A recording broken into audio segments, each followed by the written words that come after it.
As a digital face of the plant-based community, PlantX's platform is the one-stop shop for everything plant-based. PlantX has all your favorite plant-based food brands available to purchase in one easy-to-access online store. Primal Kitchen, Siete, Simple Mills, Oatly, Hue, Newman's Own, and so many more are all available on PlantX.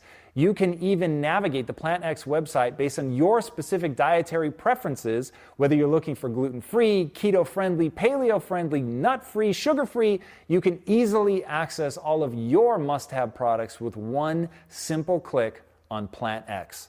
PlantX also has a huge inventory of beauty products, pet products, and indoor plants. You can even access some awesome recipes on PlantX to cook your favorite meals. With its fast-growing category verticals, PlantX offers customers across North America more than 10,000 plant-based products. In addition to offering meal and indoor plant deliveries, PlantX currently has plans underway to develop its own line of private label products and launch its own mini-series to educate people about a plant-based lifestyle. For 15% off your first order, visit plantx.com and use code IMPACT at checkout. That's plantx.com and use code IMPACT at checkout for 15% off your first order. All right, guys, take care and be legendary. My friends, let us talk about Joovv Light Therapy, and that's Joovv. Joovv is a cutting-edge light therapy technology that shines healing light across your body. If you're skeptical about light therapy, there are more than 1,000 peer-reviewed research studies with positive results and no major risks or side effects.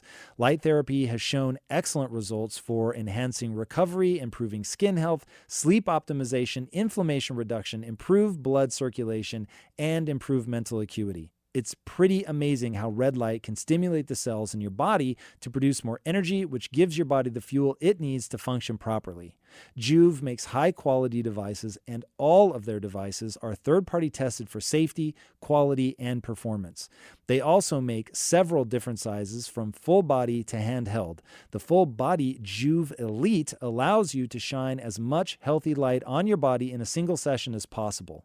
The new Joovv Go is also a great option because it's super affordable and battery-powered, and you can take it anywhere you go. It fits in the palm of your hand and is just as powerful as the larger devices, making spot treatments easy and effective. Joovv products are also the official light therapy partners of the San Francisco 49ers football team, and they use the devices in their clubhouse. For a limited time, Joovv wants to hook you up with an exclusive discount on your first order. Just go to joovv.com/impact and use the code IMPACT on your qualifying order. That's JOOVV.com/IMPACT and use the code IMPACT. Exclusions apply, limited time only. All right, guys, take care and be legendary. I feel like the universe, from my experience, creates a window. If you do want to change, if you do want help, a window is created. Now, it may not be the window you want, and it may not be the fabulous straits that you want to open up, but there'll be a window, because all of a sudden your mindset is believing there's a window, and it believes that you can change.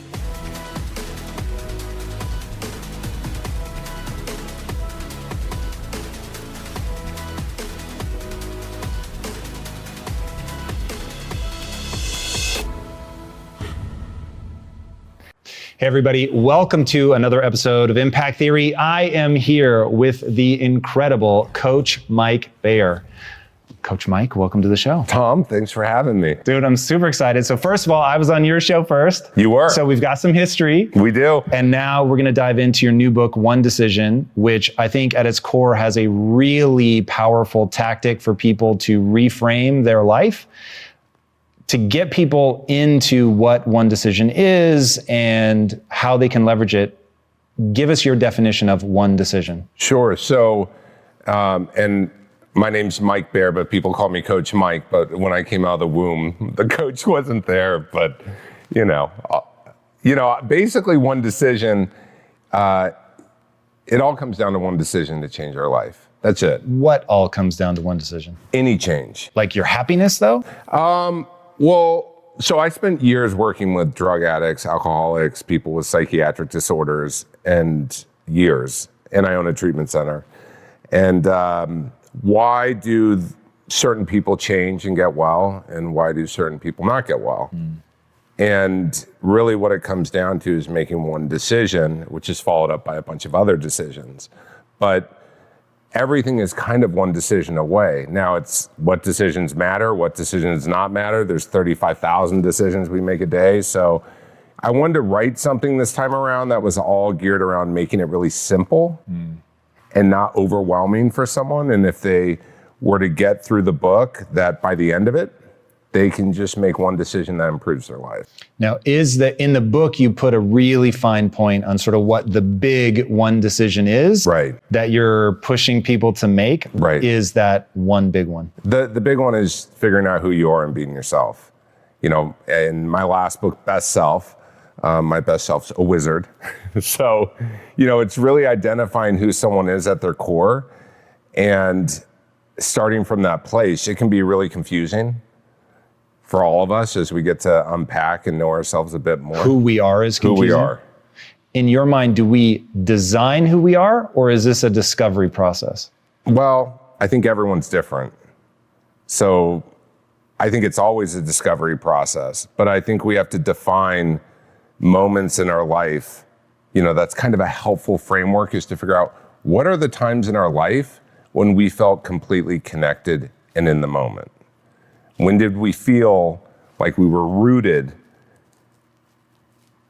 in what I would call a spiritual experience?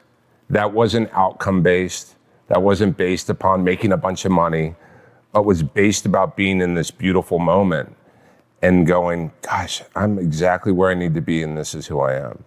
So I find it's helpful for people to first figure out what are those moments.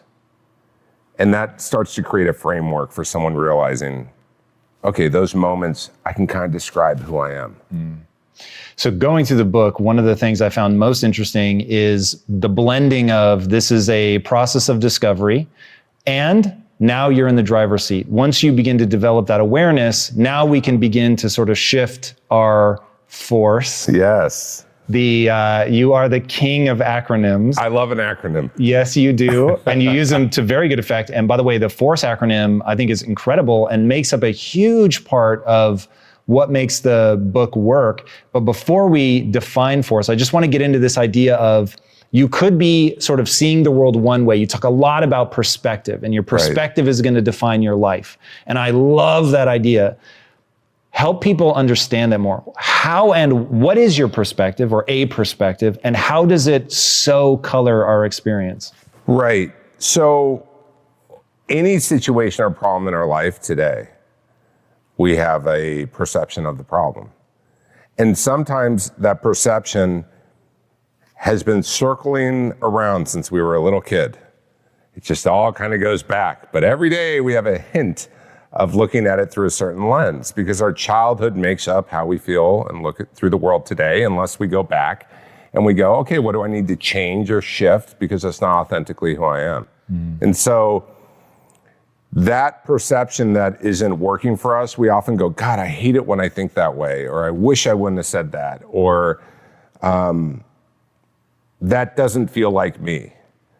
And I think it's incredibly helpful for someone who wants to improve their life to realize that how they look at life. I mean, the difference is, like, when I was writing this book, part of me was like, okay, yeah, you look through rose-colored glasses. How do you look at life through a better optic? But then I was like, all right, well, let's take it a step further, and how do we make decisions from that optic? And so I find that, and again, my background is working with drug addicts and alcoholics, and if you can get those people to change, who are already way beneath the ground, you can get anyone to change. So this idea of your childhood is really determining your present self, which is something, Mike, it freaks me out at a level that I don't know how to convey, because my North Star is, okay, 50% of us is hardwired. There's just nothing we can do about that. Yeah. 50% is malleable. And when I started this, I really wanted it to be that we're 100% malleable. And the more you look at the research, the more you experience your own life, the more you realize, okay, that nothing experientially tells me that we're 100% malleable. Right. But I want to believe that we can change dramatically in any aspect of our life, hardwiring or not. And when people talk about childhood becoming the single most important defining element of how you frame the world, perceive the world, look at the world, whatever language you want to use, today as an adult, I get super freaked out.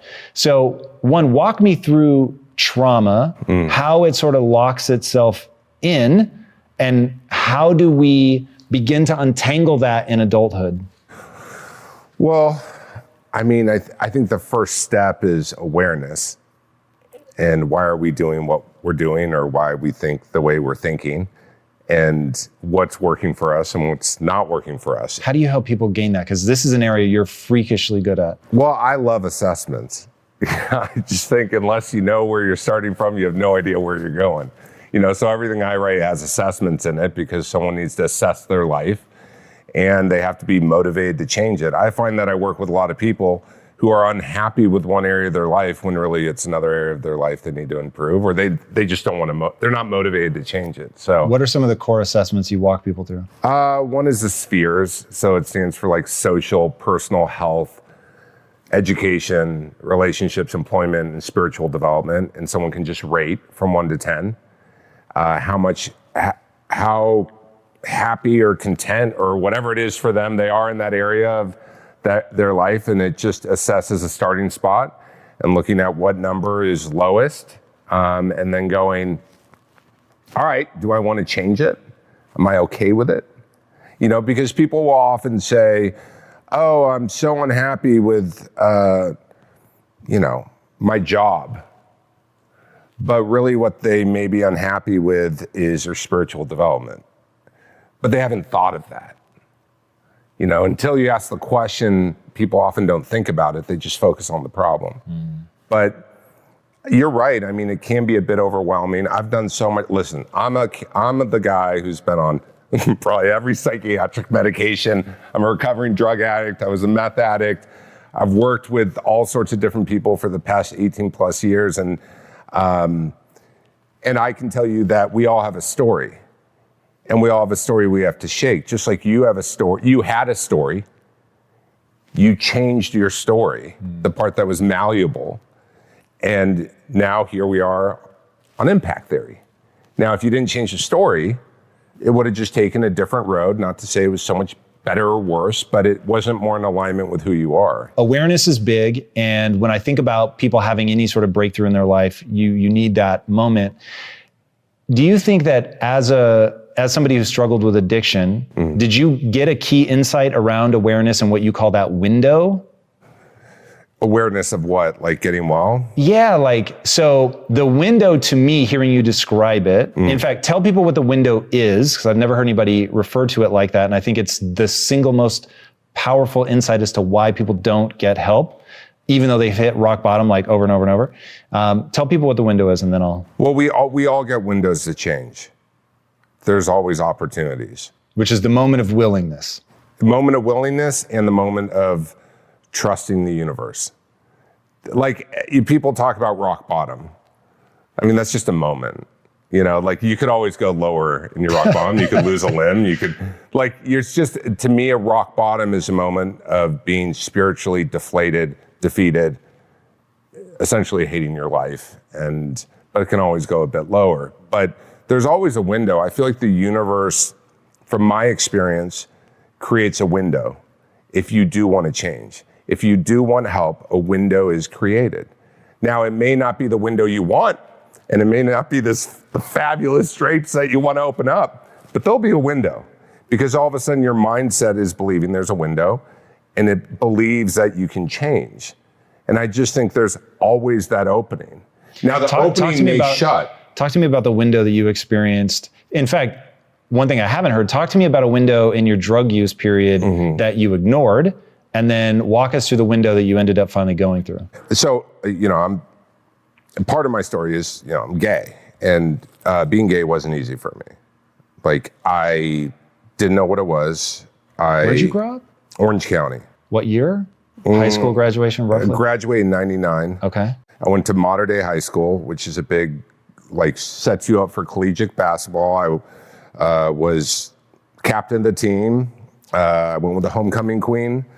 I was student body vice president, and was popular. And as I was growing up, I did not know what this thing was. Like, I didn't know what gay was, honestly. Like, I just didn't know what it was. I didn't understand it. I thought at a certain point, I would start being turned on by women. I heard of this thing in school called puberty. So I thought, okay, well, I think I hit puberty. I'm growing hair here. Like, why is this not happening? And that creates a story where you start to feel like you're not enough. You start to, for me, beat myself up, and you start to not be able to regulate emotions and want to find escapes. And, I don't think just because of that was why I ended up, choosing to do drugs, but it was incredibly difficult, and I had to do a lot of rewiring and therapy and trauma work all around that. But for me, I look back at, I sat down with a therapist for years, and I could have told him what was haunting me. I never told him. Like, I knew this was bothering me. The window was there for me to communicate to someone in a safe space, but I was too scared to step into that window. How old were you when you first started in therapy? 16. Okay. So because it was evident to you or evident to your parents that something was going on? Okay. I was the kid who was, very athletic, like I said, but I was, going to raves, lying to my parents, doing ketamine at 16. I'd go to raves every weekend, straight after. Did they know you were on drugs, or? I got caught a few times with weed, or, back then weed was such a big deal, right. Like, oh my God, he smokes weed. Or like selling nitrous oxide balloons, I got caught. Okay. But yeah, I started going to therapy, and the window was there. A lot of people have shame or secrets about how they look at themselves or life, and they don't want to tell anyone. They don't want to tell anyone what keeps them up at night. They don't want to tell anyone what's haunting them. And if you show up in a setting to get help, that is the window. Now, it may not be the therapist in the long run, because no one's perfect, no one's God. But I look back at that moment, or I look back when I was going through outpatient. I went to play basketball at Fordham in the Bronx. And when I got out there, I would go through outpatients and, support groups. And again, there's a window to get help. It's just I wasn't willing to go to any lengths. I think whenever we make big changes in our lives, one of the great steps, first we have to get honest about our life, about others. We have to be open to not being God, and there's got to be another way. And we have to become willing. And then it's focus. And if we're able to do that, it's kind of surrendering to win. And so... Surrendering to win? Yeah. What do you mean? It's surrendering to this idea that what we believe or have believed may not be in our best interest, and surrendering to a whole new way of life. Surrendering to, if somebody is mentoring us and making suggestions, that even though we don't want to do it, and even though we're like, oh, that reminds me of my mom or my dad, I'm just going to do it. And I think a lot of it is blind faith whenever you want to make any change in life. And I just call it surrendering to win, Fair enough. Yeah. Okay, so that's the window that you didn't take. What was the one that you finally did? Well, oh God. This sounds so crazy. Look, I was a hot mess, right? So I don't even know if I should tell this version because it sounds so crazy. Do you want the crazy version, or do you want it a little tapered? Whatever version is most useful to the person who's watching right now, for whom you are going to be the window. You're going to give them the permission to seek help. Okay, so I lost my mind on meth I had a sugar mommy who was a model, who like her fantasy was getting like guys to be with her because she could get Specifically guys, gay guys or gay guys? Gay Okay. guys. So bad. So embarrassing looking back. I can't even believe I was in this spot in my life, you know, but like I had been up for like a week because you stay up literally for a week. And it's crazy when you stay up for even more than a day, right? Yeah. You lose all reality. And you get paranoid. You know, that's part of why it's called sketchiness. When we see people who aren't getting good sleep, they're more emotionally dysregulated, and even if they're not on drugs. And basically, it sounds so weird, but I would go to her house and she would give me drugs. And one night I went to her house and all of her art had devil horns, and all the paintings. And there would be women, like naked women with devil horns. And I just thought that was weird. And then she would never let light in her apartment, and she had like 3 rows of curtains. And one night we were going to bed and I went to the bathroom and I noticed that her window was closed, but the leaves were moving in the bathroom, in the pot. And I came back and I said, you know, I'm kind of tripping out. Like, it felt like a weird vibe. And then I told her, I'm looking at that artwork and I see the head spinning. She goes, oh no, that's normal. That's what goes on. You know, that's normal. And so we lay down together in bed to go to sleep, probably taking a bunch of Xanax or whatever to get, you know, because you can't sleep really. And she leans over and out of her, I hear, in this devil voice. I got so freaked out. I left. I haven't seen her since. I mean, it was 20 years ago or whatever. And I literally called everyone I knew. At the time, I was transporting meth, which I'm not proud of. I was a terrible drug dealer because I would give it all away. And I just was bad. Like, I'd bring it from Orange County in New York.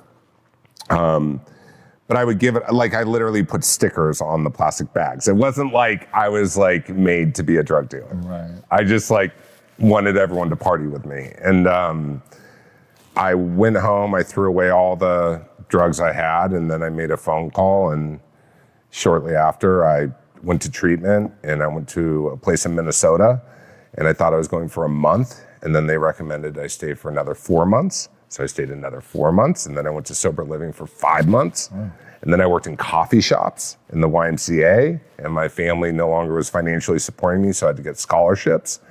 And that was a window at which I was like, I don't know what to do with my life anymore. Like, I don't know what to do. Someone else tell me, because I'm lost. Like, I'm completely lost. And that's an example of the window. And we all have windows every day. Some are big, some are small.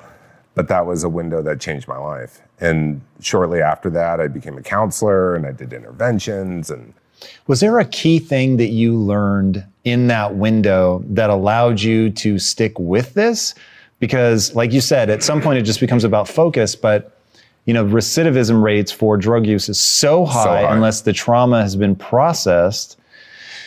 Was it that? Were you just processing? And is this centered primarily around the disconnect of I'm meant to live this heterosexual life, but I'm gay, and now you're coming to terms? No, you know what it was? It was, I mean, for me, it was God, good orderly direction, though. Not some religious Good God. orderly direction. That's interesting. So good advice. Yeah, good orderly direction. Okay. That's my God. That's very interesting. And it's a spiritual experience. And I think because I don't know, I'd never heard that I could be spiritually fit as a gay dude growing up. Like, it was, again, a new thing I learned. It's not like I could, at the time, if I was gay, show up in some religion and they're like, come on in, like, let's do something really amazing with embracing you. Like, I never experienced that, so I kind of didn't know there was a way to be spiritually fit. You know, I was young and got sober at 22, but I've learned that when you want to change, you have to be fully committed. And so that's just what I'm willing to do when I want to change. And I've had that philosophy. I still have mentors in my life today. I still try to be as coachable as possible. But it's a willingness and it's an openness is really like what helps someone make lasting change. I went through treatment with 24 other guys, and I think like 2 of us stayed sober. Whoa. Yeah. That is gnarly. Yeah. $30,000 a month rehab. Whoa. Yeah.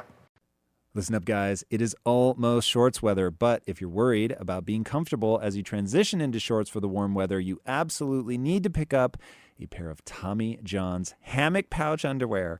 When you're wearing Tommy John's hammock pouch underwear, you're that much more comfortable. So you can do everything better. That's why Tommy John doesn't have customers, they have fanatics. Fanatics that call Tommy John's hammock pouch one of life's greatest inventions. That is a quote, my friends. With dozens of comfort innovations, once you've tried Tommy John underwear, you're never going back. Like an air mesh, interior hammock, and moisture-wicking fabric with 4 times the stretch of competitive brands. With over 13 million pairs sold, balls all across America love Tommy John underwear because everything stays in place. No more flopping, sticking, or chafing, everybody. Tommy John underwear has a no rolling waistband for the perfect fit. The legs never ride up, and you're covered with Tommy John's best pair you'll ever wear, or its free guarantee. One of our Impact Theory team members has started wearing Tommy John underwear, and they are now one of those fanatics that I've been talking about, and you guys should give them a try too. And right now, you'll get 20% off your first order at TommyJohn.com/impact. That's 20% off your first order of underwear and loungewear at TommyJohn.com/impact. Again, TommyJohn.com/impact. See site for details. All right, guys, take care and be legendary. Let's talk about our sponsor, Skillshare. No matter what 2021 brings, you can spend it creating something meaningful with Skillshare's online classes, because time is what we make of it. Skillshare is an online learning community that offers membership with meaning, with so much to explore, real projects to create, and the support of fellow creatives. Skillshare empowers you to accomplish real growth. With Skillshare, you can find inspiration in the moment and learn how to express your creativity. One of my favorite Skillshare classes is from Simon Sinek, and it's called Presentation Essentials: How to Share Ideas That Inspire Action. Let me tell you, if there is anybody that should be teaching a class like that, it is Simon Sinek. This is a perfect example of the unique classes you can find on Skillshare. You can also find classes on illustration, design, photography, video, freelancing, entrepreneurship, and so much more. Skillshare is also incredibly affordable. An annual subscription is less than $10 a month. And for a limited time, Impact Theory listeners can get a free trial of premium membership by going to Skillshare.com/Impact Theory. Explore your creativity at Skillshare.com/Impact Theory and get a free trial of premium membership. All right, guys, take care, explore your creativity, and be legendary. Okay, so you develop, was it through good oral direction that you learned this idea of if you're going to do it all the way? Or is that the sports training, just your nature? I think I don't know. I've had this philosophy in life. I'm a cockroach. You can't get rid of me. You know, and I just have this spirit to me that for me, I'm not gonna live this life. It's it's a conversation with self.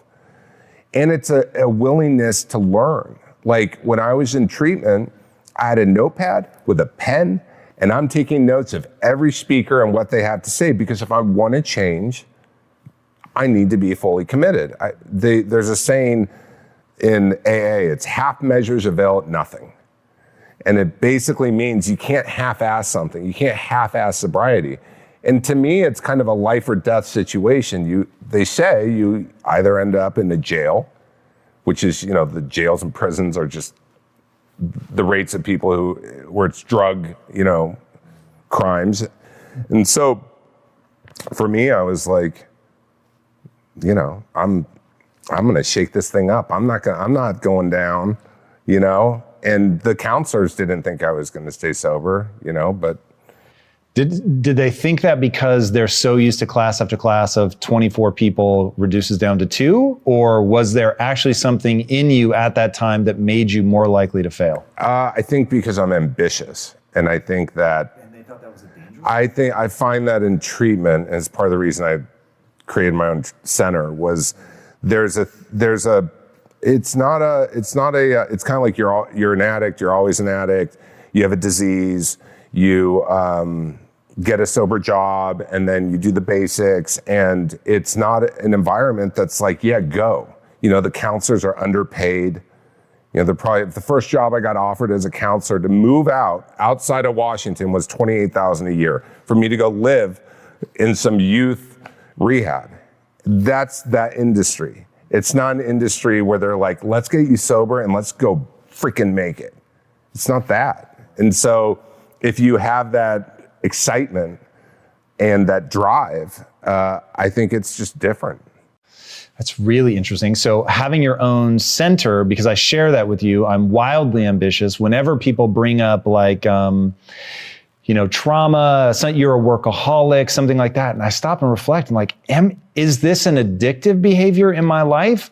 And it does not strike me as that, because I'm very clear on what my priorities are, and I always act in accordance with my priorities. So if we use the definition of an addiction as something that gives you short-term benefit but long-term damage, and even in the face of the long-term damage you can't stop, that definitely is not me. Well, and other criteria is like, it's progressive, relationships are affected by it. Like there's several elements to, and people throw around terms, nowadays, especially with social media, And so I bring that up because is somebody with your level of ambition, is there like an element of mania that you see with the people that come into treatment, where as soon as the mania for getting better wears off, they're going to find themselves just going and needing to numb out again? Or have you seen there just is no correlation? It's a problem of the way the industry perceives itself, and now once we're outside that, we're good. Well, so our center will have like strictly clinical depression or debilitating anxiety. And so during COVID, it went up to about 75% just primary mental health. Wow. Yeah. Whereas before it would have been like 60% chemical dependency. The drug addicts during COVID, man, they've had it. I mean, it's unfortunate for them because families aren't seeing them. They can get away with it. Checks coming through, that maybe they weren't having to show up at work. Not everyone, I'm generalizing, but sure. but I think too, people who typically are addicted to drugs or struggling with depression, they already don't have a strong belief of themselves. And so a lot of what they just want to do is just function. They haven't been seen for years, and that's why in One Decision, in kind of my, who I wrote the book to, it's that person who's alone in their apartment. It's that person who's scared that, they're in their 40s and like, what did I make of my life? It's that person that's like, just doesn't realize they can have more. It's that person who lives in an inner city and is just like, what the hell am I supposed to do now? My relationships aren't supporting me and getting to where I want to get to. So those are my people. I love people that are just struggling, because the amazing thing about mental health and why, and I've worked so much not in mental health or addiction. A lot of the work I've done with entertainers is about helping them live in their art and creative, and companies I've worked with, none of it has to do with addiction. It evolved. But the thing I love about people who are struggling is you can see their light turn on real quick. I selfishly love seeing people's lights turn on. You cannot see that physically. You can't see someone physically go to the gym, suddenly there's a bigger muscle. But you can get someone's light to turn on who for the past 6 months has been effing miserable. And so like my approach adds humor, creativity, it's like when you're able to kind of laugh at yourself, even when you're suffering, it starts to shift. And so that's why I do what I do.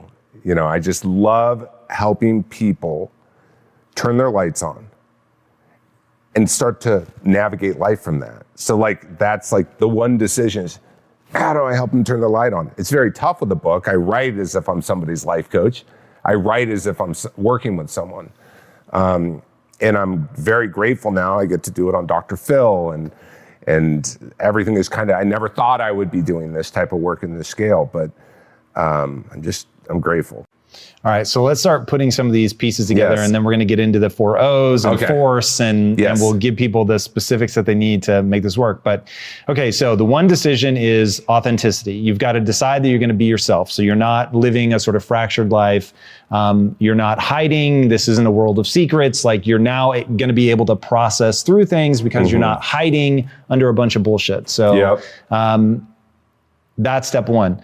2, looking for that window of healing so that you have the willingness and there is a lifeline of some kind that you're going to be able to step through to get the help. It could be reading your book, which you've turned into essentially an instruction manual. So for anybody who's like, I don't have anybody, they would very easily be able to get the essentials of what we're talking about now. It doesn't have to be rock bottom. It's a really interesting part of the window concept. Perspective, so how you choose to see the world. One of my favorite quotes is, it doesn't matter what you look at, it matters what you see. And your notion that, hey, you get to control what you see. And the first way you walk people through that is the notion of best self. So you want to decide what you look like as your best self. There's a fascinating duality that you cover in your book. So you sort of present how almost everything has the light side, the dark side. Right. And so making sure that people understand, hey, you're in this thing over here and it actually may have served you for a while. The drugs may have actually given you something for a while. And now what we're trying to do is move you out of that. The thing that you're anxious about, like at first it was planning, at first it was being thoughtful about consequences, but now it's turned into something else. Right. So you've got the duality, which force sort of really walks people home, but it starts with that best self. So you've got the, who are you at your worst? Who are you at your best? Yeah, your best self and your anti-self. Like everyone I have create their best self, which is an avatar for their life. And yours would be? A wizard, of course. I have wizards on my shoe. I got wizards on my arm. I got wizards all over my house. I need the reminder. But it becomes this really powerful, constructed narrative. Yes. Like when I hear you talk about Merlin, I have an image of who Merlin is in my mind, right? As a devotee of sci-fi and fantasy, like I conjure images. And when I hear you describe it, I'm like, oh, that's interesting. It's not how I think of wizards. But it doesn't matter because you've created an icon that becomes the reminder. You can surround yourself with it, what I've heard referred to as self-signaling, which I think is really powerful. Right.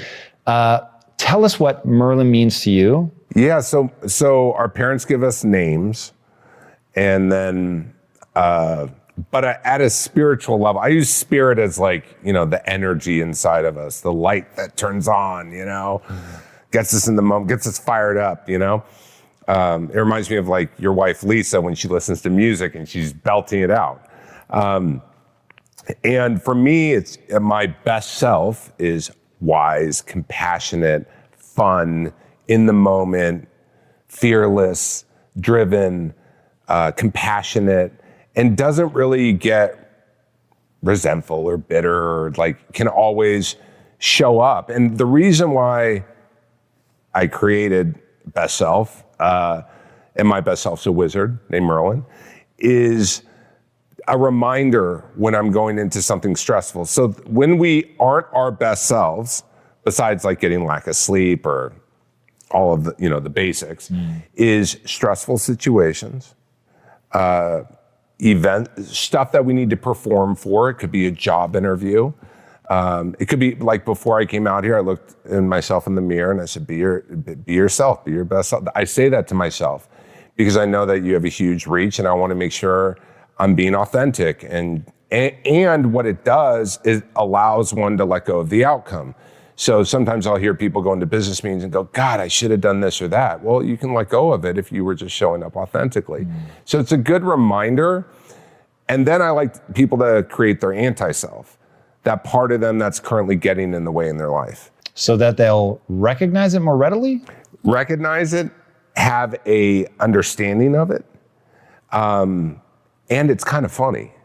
So like, whereas normally when we think of the aspects of ourselves that we get in our own way, we, typically can't laugh at them. Like mine's a male witch named Angelos, and male witches don't have a lot of friends, and they isolate and they bitch about the world. That's my own vision of it. And I'll be like, all right, how do I get more like Merlin in this situation, not like Angelos? And what I love about this is everyone I work with, they create their own best self and they create their own anti-self. It's completely authentic to their own life and what they envision. And it's a really helpful resource that's free that I've found has worked wonders in other people's lives. And sometimes I'll work with like business executives, like companies. I did this with the Dallas Cowboys, all the rookies, I did with Fidelity, which is a title insurance company. And people find it really helpful because adjectives or descriptions alone, for me included, aren't like enough. It's like, okay, well, you're angry. Okay, well, yes, I'm angry. Okay, you're bitter. Okay, but if I'm like, if my friends are like, you're acting like Angelos, it's kind of funny. I'm like, you're kind of right. And it just adds a new, I love characters. Yeah. So first step is figuring out who your best self is. And then it's taking a look at, all right, well, what problems, let's assess your life, and let's look at what is the kind of thinking that's driving those problems. So like you said, I love acronyms, so I created the FORCE, and there's a negative force and a positive force. Now, not to say everything in life has to be like so black and white, right? But it's a framework that's helpful for people. And it comes out of cognitive distortions, which is cognitive behavioral therapy, which has been around forever. It's the most widely used type of therapy anywhere in the world. What I wanted to do was create a coaching language for it because it can be pretty complex, and it also takes a very long time to do a lot of sessions of cognitive behavioral therapy. So the force is, the negative force stands for fortune telling. So FORCE. The force, yes. Done twice. Yep. Okay. So the positive side, were you doing positive or negative? I can do negative first. So the negative would be fortune telling, overgeneralizing, rigidity or right fighting, confusion, and emotional reasoning. Typically, from my experience, one of those 5 things is what affects someone's perception. It usually falls into one of those categories. And the flip side is the hack. So whenever anyone's feeling like they're in that negative force, they can go, all right, where am I in this list? And the positive is fact-finding, objective thinking, relaxed thinking, clarified purpose, and evidence-based reasoning. Now, the cool thing about seeing it in the book that's going to be hard for people that are just listening to this is you actually break it out into a matrix. Yes. And you show people like, here's the F negative, Correct. Here's the F positive, the O negative, the O positive. Right. And it really makes it easy to go, okay, wait, identify, going back to your point about awareness, identify what am I derailing on right now? What has shifted my perspective that's pushed me into the negative force? Right. Identify which of the letters you're at, and then cool, what's its correlate on the positive side? And much like the Merlin example of actually coming up with an avatar for your best self so that it contains, like you said, it's a shorthand for a whole lot of things. Right. So you know how to sort of step into that. I think it's so powerful.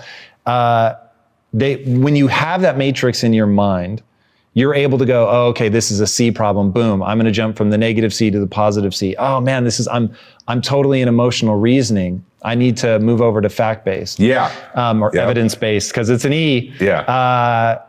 It's really useful. This is one of those times where I think verbal alone won't quite get people. It does. One way to look at it is like, like you've shown up at events, we all have, where you're confused in pre-COVID, or, you know, where when events still existed. What am I doing here? It could be someone's party, it could be at someone's house, and it's just confusing. It's like, how long do I need to stay or whatever? Well, usually the reason why we feel that way is we don't know the purpose for being there. We're like lost. Like, if we can clarify the purpose, oh, it's their birthday and I'm showing up for them because I love them. Oh, the purpose is for networking. Because when we're in confusion, we just check out. Right. And so it's just, that's like a simple example. But giving people the reminder, these are the two C's. So you have confusion as the C on force negative, and then you have clarity of purpose as the C on the force positive. Yeah. And so you begin to go, man, why am I here? Oh shit, that's confusion. Exactly. I'm in the C, I'm back in force. What is the correlate that'll allow me to, this goes back to your very first statement about perspective shapes your world. It's like the first sentence in your book. Yeah. And so it's like, okay, wait, this is about perspective. I have my moment of awareness. Here's my window of opportunity. Recognize what C I'm in. Okay, I'm confused. Right. Now, all I need is clarity of purpose to understand. Do I stay? Do I go? Okay, this is about being a good friend. Okay, rad. Like, how would a friend show up in this moment? How do I figure that out? My best self, who in your case is tattooed on my arm. What would Merlin do in this situation? Right. And Merlin is me. Right. And so it's like, me at my best, how would I want to show up? It's such a cool rubric for allowing people to just sort of put their finger somewhere on a chart, right? Which is why I found it so helpful. Like, I'm all about instruction manuals, and I'm about instruction manuals written by the people who struggled. Right. Because if it came easy to you, I don't want you writing my instruction manual, because you're not going to know where I'm going to get tripped up. Right. And it's like, I want to know, where am I going to fall? Yeah. And so force, and you spend a lot of time in the book walking people through it. So for anybody who's listening to this or watching this, get the book. You can see, like, you take them through it in several different ways. Stories about people that were struggling with a given letter, and how you help them find, what they needed to transition to from the negative to the positive. Yeah. You lay it out in the chart, you give them the definitions, and it becomes sort of that cheat sheet that I think people need in the beginning. Well, and what I did was I put a post out on Facebook. So I had about, 40 strangers showing up at my house, where I said, I'm going to help you make one decision in 40 minutes. And so I recorded all of them, and I still have the recordings. I'm like, should I turn it into something? But I basically, whatever I put out, I want to make sure it works. Like, to the best of its ability with the widest range of people. So I would have people show up at my house, and then we would figure out what force they were getting stuck in. What was their problem, who their best self was, what force were they stuck in, and then what was the one decision they needed to make to get into who they truly are and what they want to live like. So I test out everything. Like, I'll throw self-help dinner parties, just trying to make sure that it's really bulletproof. And thank you for articulating this all so great. I'm literally spewing what you put in the book. No, but you're actually, like, you get it. You actually get where the framework of where I'm going with it, and you're even saying a lot of it better than me, so I appreciate it. So I appreciate the kind words, but it really is there. The coolest description I heard of the sort of magic that you do, and how you're able to, I've heard you talk about, hey, I'm on the Dr. Phil show, which you're on all the time. I have 2 minutes before the next commercial break to help this person have this huge breakthrough. And I heard somebody, like, sort of realize in real time as you did it with them on their show, and they were like, oh my God, I get what you're doing. You're not giving me a new puzzle piece. You're making me aware of the fact that there are puzzle pieces and showing me how to rearrange them. And I thought, oh my God, that actually is what you're doing. Like, you're helping people understand FORCE, the positive, the negative, and you should define the 4 O's, because I keep making sort of oblique references to it, because that's also useful. But give people that, because it's another piece of the puzzle. Sure. So the 4 O's is, and we hear about it a lot lately. It's kind of like obstacle or opportunity, right? Every obstacle is an opportunity in disguise, right? Like, we hear it, and then it's kind of like, okay, well, yes. And I also think it's important that I like to write things out. Like, and I find when I'm working with people, when they write it out, it's helpful. So, yes, it's looking at what's the obstacle, which is a no, what's the opportunity, in that obstacle. And because you can't move on to anything else. Because so the 4 O's, there's obstacle, opportunity, one decision, outcome.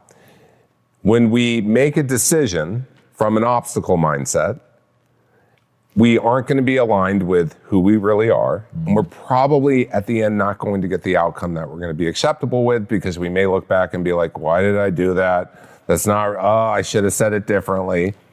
If we can view it as an opportunity, it feels better.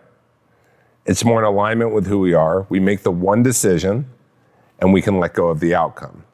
And I do something too where I basically go like, okay, here's the obstacle, here's the opportunity.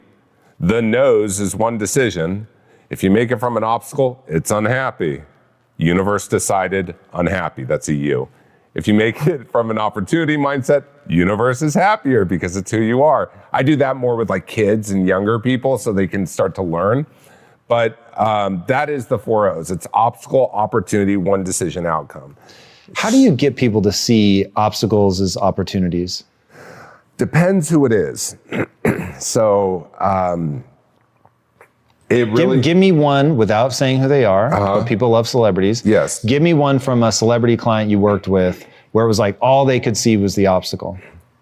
I worked with someone that was doing a reinvention, who's a singer, male, and they were bullied so much, cyberbullied, in their career, even though they're incredibly cool. Yeah. But they were like destroyed to the point where when they were relaunching, reinventing their career, they were paralyzed. Like they couldn't figure out their fashion. They couldn't figure out their music. Mm-hmm. They were associating with people that weren't really in alignment with who they were, but they like looked cool. And they had an opportunity to be on a television show and they weren't going to do it because they didn't make them look cool enough. Mm-hmm. And they were driven by this optic of people who aren't going to buy their stuff anyways. Right. And so the obstacle was trying to get them to realize that, the obstacle was them getting in their own way from being destroyed on social media. The opportunity was them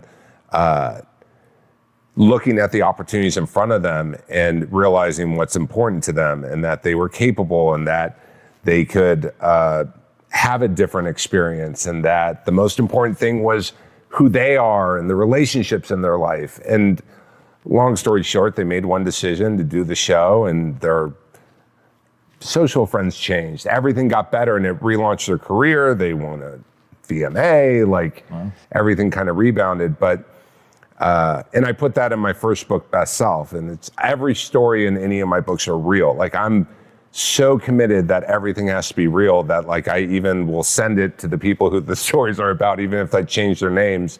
And in Best Self, his character was a Ralph, which was a squirrel. That was his best self. And his squirrel got him through. That's so interesting. God, I want to know people's like what they define as their best self. I could never in a million years equate my best self to a squirrel. Like that would so demotivate me. Yeah. But the fact, and I love that, right? That everybody's got their own frame of reference and they find something interesting that I don't. That's really interesting. Why'd you stop working with celebrities? Oh, Lord. I spent so much of my life doing it. And I think that at a certain point, you know, we like to do what feeds our soul. And I traveled the world from Malaysia to Africa to Brazil. And, you know, it's interesting. 2.5 years ago, I went to my first refugee camp in Kurdistan. And and then I started going back alone and working with the government. I was going to open up a mental health clinic. How'd you end up there? Well, I went with a client of mine and the intention was we were going to try to do some work, you know, sell merch on their tour. And I wanted to, you know, I was in charge of like charitable efforts and I thought this was like, let's go to the most underserved people on the planet. Like not on the planet, but it's pretty underserved. I mean, their husbands have been beheaded, daughters sold for sex trafficking. Like it's gnarly. And If that's not the worst, I don't want to meet the worst. no. That's freakish. Yeah, it's freakish. And I went, and then I got really passionate about it. Like I started working with the Barzanis and like going to Kurdistan, and that's the government. And I was going to open up a mental health clinic for, where was it? In Dahuk.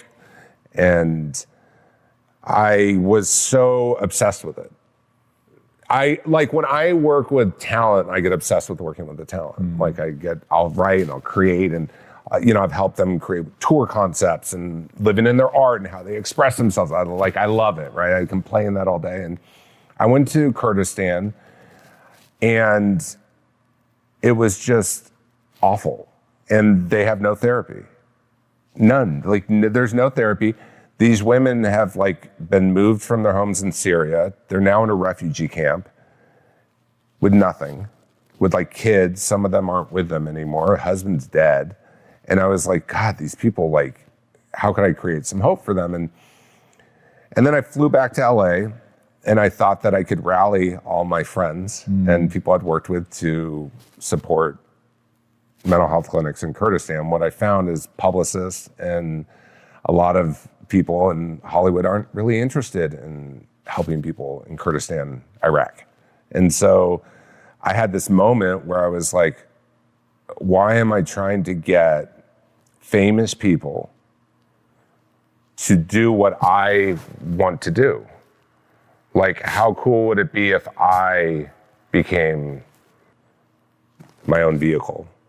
And it was the first time I had that thought. Even back, and Jennifer Lopez is a good friend of mine. She would tag me on Instagram. I didn't even have Instagram. In hindsight, I'm like, oh my God, I wish I would have had Instagram, because I don't know, I probably would have, whatever. But I didn't have that thought. I didn't understand why anyone would want to be more well-known unless they were music. I got it with musicians and stuff, but I just had worked in Hollywood for so long. I was like, why would anyone want to do this? And so when I came back, then I was like, what if I became the vehicle? And all of a sudden, it was such a trip. 2 weeks later, I was throwing this charity event on a music tour where there was a self-help meeting in every city. And the city in LA, Dr. Phil spoke. And we connected and we got lunch. And then a week later, and he asked me to go on a show. I went on a show 2 days later. Now I've been on over 40 episodes. Jesus. And he told me, Mike, you need to write a book. So I wrote a book, made New York Times. Then he's like, you need to write another book. Wrote another book, made New York Times. And then all of a sudden I started speaking. So this is this is the last 2.5 years. And why I stopped working with celebrities is I can't grow my own brand and work with celebrities, I found, for myself. I feel too conflicted. I don't want them ever to feel hey, sorry, I gotta go on this podcast. Right. Love to talk to you about your relationship, because I'm pretty loose and flexible, and I make myself completely available. And I just realized I could have more impact and I have a message, and I've helped people. And I think I also probably was just over it. Once you start, I don't sugarcoat, and I don't want to I don't, and it's probably, this manager used to say to me, he always said, Mike, you're not impressed by people. And I'm impressed, but it's not, people aren't, it's a very strange thing. The narcissism of entertainment at a certain point for me, it's just not attractive. I'm friends with some people, but I'm more interested in the neighbor. I just am more passionate. That's why I love being on Dr. Phil, is we don't work with celebrities. We work with everyday people who are looking for help. And for me, that's that lights me up. Well, speaking of turning people's lights on, where can they find you? CoachMikeBayer.com is my website. Same with YouTube. I have a podcast, Always Evolving, which you went on. But yeah, building out the YouTube page. I'm doing a new series called One Decision, Try Something New, where every week it's me trying something new to hopefully inspire others to try something new. Nice. Yeah, so I just did ballet, All right. knitting. I'd never knitted before, but they're kind of fun. But yeah, social media, same, Coach Mike Bear. Very cool. Yeah. All right, guys, trust me when I say that you're going to want to read the book. One Decision is absolutely fantastic. And speaking of things that are fantastic, if you haven't already, be sure to subscribe. And until next time, my friends, be legendary. Take care.